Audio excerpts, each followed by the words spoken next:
to include Captain Bello, if I'm not Yes, mistaken? we can proceed with Attorney Lopez.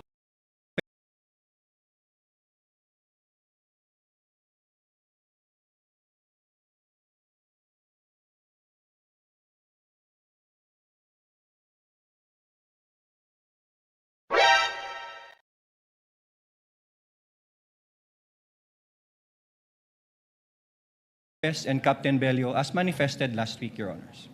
What is the pleasure of Senator Judge Cayetano, Alan? Mr. Presiding Officer, if no one objects, I will not object to having Director Matibag yesterday. Maybe as a caution to government officials, my good friend,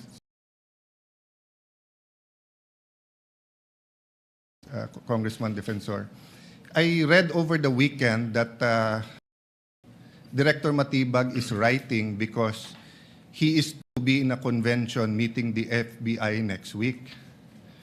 So actually, we're going to be here 30 weeks. We have put aside many, many important things. We have put aside many foreign trips, many local trips, whether it's to help dun sa tinamaan ng lindol sa Mindanao or tinatamaan ng baha ngayon, because we have to be here 2 o'clock until matapos tayo every Monday to Wednesday, then after the SONA every Tuesday to Wednesday. I find it in bad taste that a bureau head will dictate to us that he's not available next week. I was Secretary of Foreign Affairs. That's why you have undersecretaries. That's why you have deputy director. So I mean, I admire the patience of the prosecution, no? But even the prosecution, they have a way of timing and laying down the witnesses. Eh. So I don't want later on to say na dapat natanong ko muna to sa unang witness, kaya lang si Director Matibag inuna dahil ganito, ganyan. No? So I'd like to put that on the record and ask my colleagues if that's acceptable to us. I mean, yung 20, well, at least those who are not in jail, or the 21 of us are here, the whole government nakatutok, we put aside so many important things, and then one witness who is in the government, who is a bureau head, will tell us sorry, but because he has to be with the FBI, siya na yung mauna tomorrow. That might be a bad precedent, Mr. Presiding Officer. May I be allowed to give a reply, Your Gentleman Honor? will please respond to the point of Senator Judge Alan Cayetano. With due respect to the Honorable Senator Judge Alan Peter Cayetano, we will always respect the decision of the Honorable Court.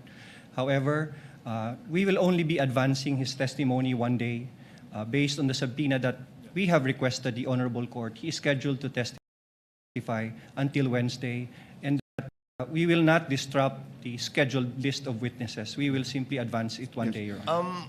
With due respect, Congressman Representative Defensor, I asked that question poignantly last week. If Matibag will be one of your witnesses for this week, and you said no. In fact, you corrected Attorney Ligutan when he mentioned Director Matibag as one of your witnesses, and instead gave me a list of Lotok, Zulaika Lopez, and Captain Bello. Matibag was not included. In fact, I don't think we issued a subpoena for Director Matibag for this week, given your manifestation after you took over, given that you have, as you said, control and supervision over the counsel for the prosecutors. So he's not in your list this week. He's not being advanced for a day, sir. May I respond, Your Honors? Please so. Your Please Honors, do so, that's sir. correct. I gave a list of witnesses scheduled for Monday, Tuesday, and Wednesday. However, Your Honor, to add, I also added that since NBI Director Matibag has been requested for a subpoena to testify within the week, I also added in my statement that we will inform the Honorable Court which day we can present the Honorable Matibag, and I was expecting him to be presented on Wednesday after the testimony of Captain Belinda Bello, Your Honors. I confirm that, but the situation is, given the one witness per day rule that we supposedly have under the rules of court, no subpoena has yet been issued to Director Matibag to appear this week. Can the clerk of court kindly confirm that for us on the record? No subpoena has been issued for NBI Director Matibag. May For I this respond? week, May I respond, Your Honor? Senator Judge Alan Cayetano is recognized. Actually, my statement and my question to the court is not really addressed to the prosecution. You will have to do the best you can to represent, what you're fighting for. No? So I commend you for adjusting, but my recollection is because I'm also waiting for his testimony. And my recollection last week, he said that we will not see him this week. And I think 11 days, no? 11 days ang That's correct, Your Honor. sa article na to. So we're on day 4. So kung hindi siya pwedeng next week, that's day 7, 8, 9. Again, I don't want to dictate sa prosecution or ano, but to suddenly say na tomorrow na siya, when I'm preparing for our oral argument tomorrow and the other witnesses, is a little bit, it's a small inconvenience for today. But I hope it doesn't become a rule, especially for a bureau head. I mean, if no one else objects, but if someone objects, I don't think it's really a good rule. Rules are important. I'll have to keep, you say technicalities. No, rules are important. Even yung notice, we agreed on, presiding officer, 3-day ba? 5-day notice. 5 days for witnesses not mentioned in the pretrial order. And then 3 days kapag 3 days, given the fact that we will be announcing the witnesses for the following Yes. week on the last day. Yeah. Anyway, I said my piece, but I hope we will not be able to move faster if we have to accommodate the witnesses, especially if they're in government. May I add something, Your Honors, Before we... the Honorable Defensor, presiding officer would like to hear from the counsel for the respondents. Attorney Binlon, what say you? Yes, Your Honor. We would have to oppose on the basis of the following. Number one, it will be in violation, Your Honor, of the impeachment court directive that was given last week, insofar as the identities of the witnesses and as well as the order of the presentation. Number two, Your Honor, it will be, again, as mentioned by Senator Judge Cayetano, a violation of the 5-day notice rule.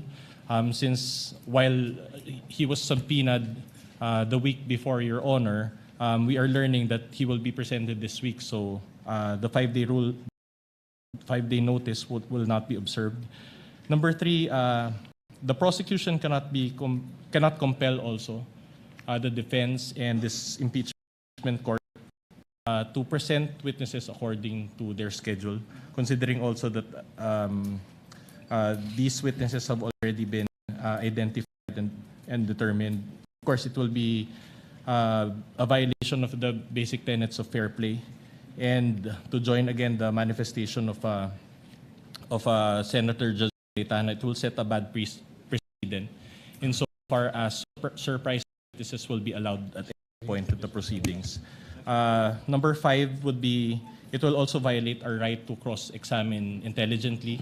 We have done our best to prepare for their witnesses. However, these last-minute changes really affect the preparation involved, Your Honor, and insofar as laying down the case that we want to establish.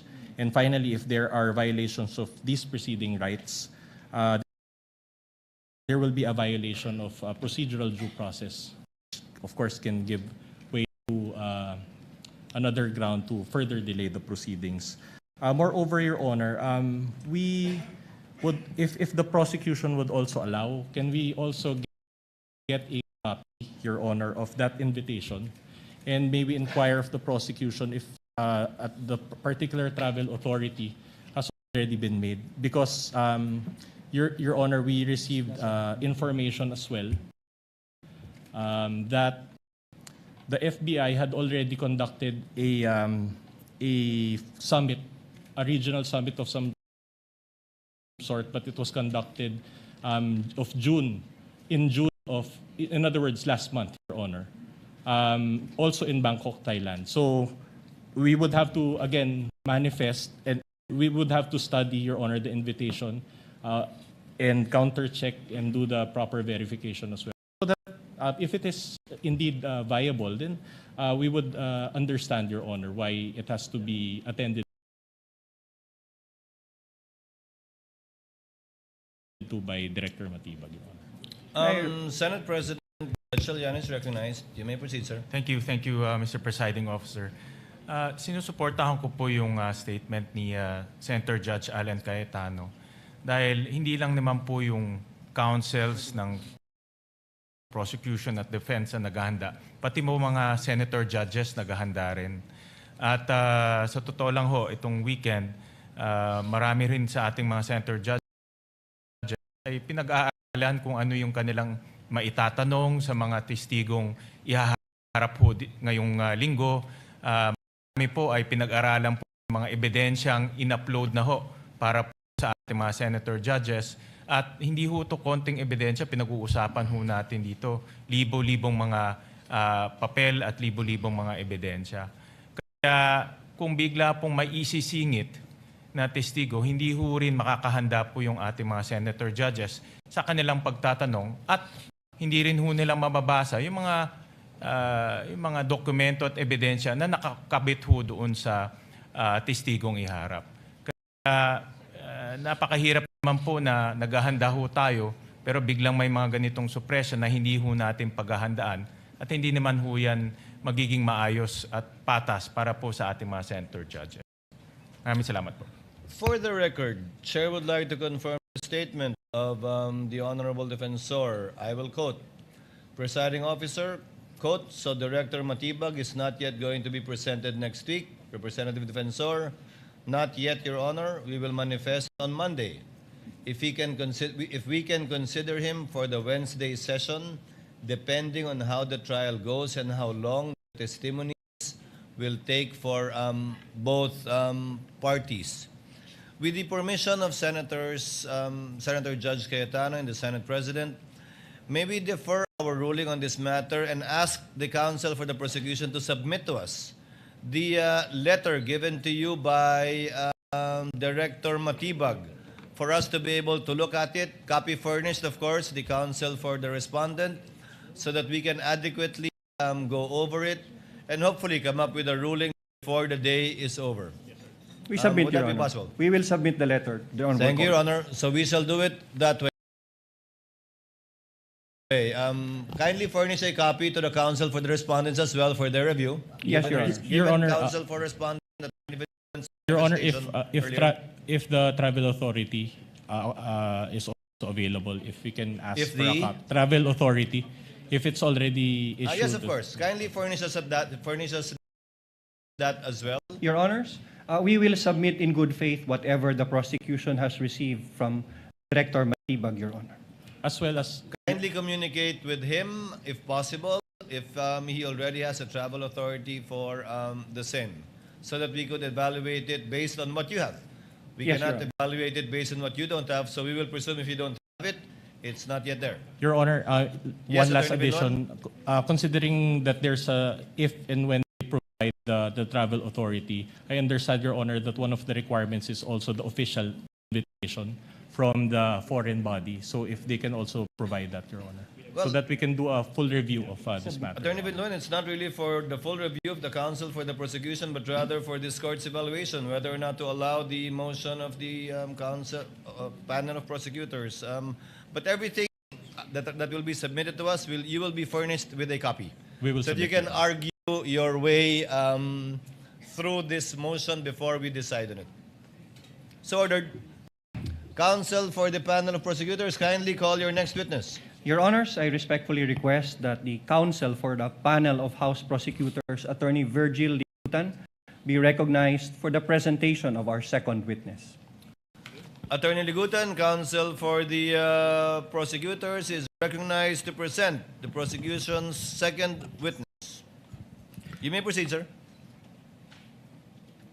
Mayong hapon sa atong tanan, the second witness for the prosecution is no other than Attorney Jeremy C. Lotok, Your Honor, please. We call to the witness stand Attorney Lotok. Kindly situate Attorney Lotok to the witness stand.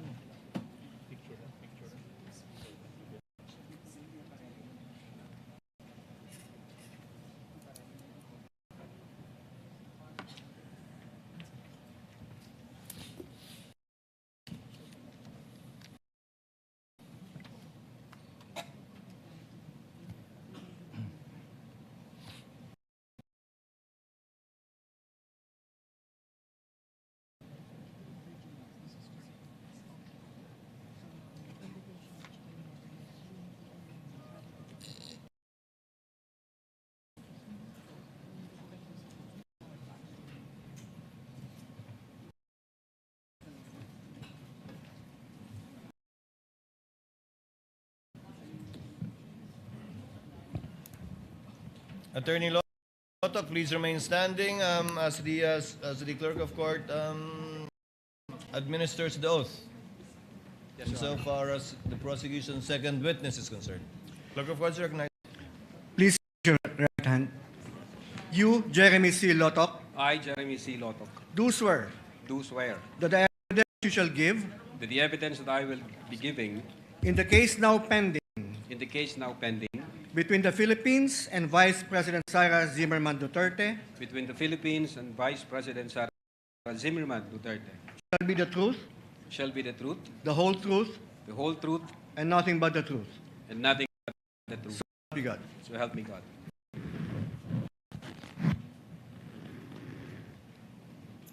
Your witness, counsel for the prosecutors. Attorney Lotok, you may sit down. Thank you, sir.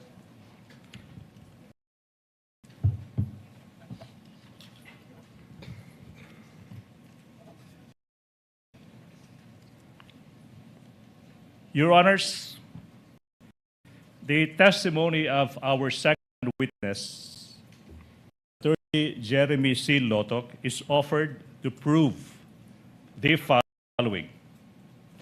Number one, Jeremy Lotok is a lawyer by profession, and he was the chief of the Cybercrime Division of the National Bureau of Investigation, or NBI, in 2024. Pangalawa, kasama siya sa NBI team na nagsagawa ng investigasyon sa mga pagbabanta ng Vice Presidente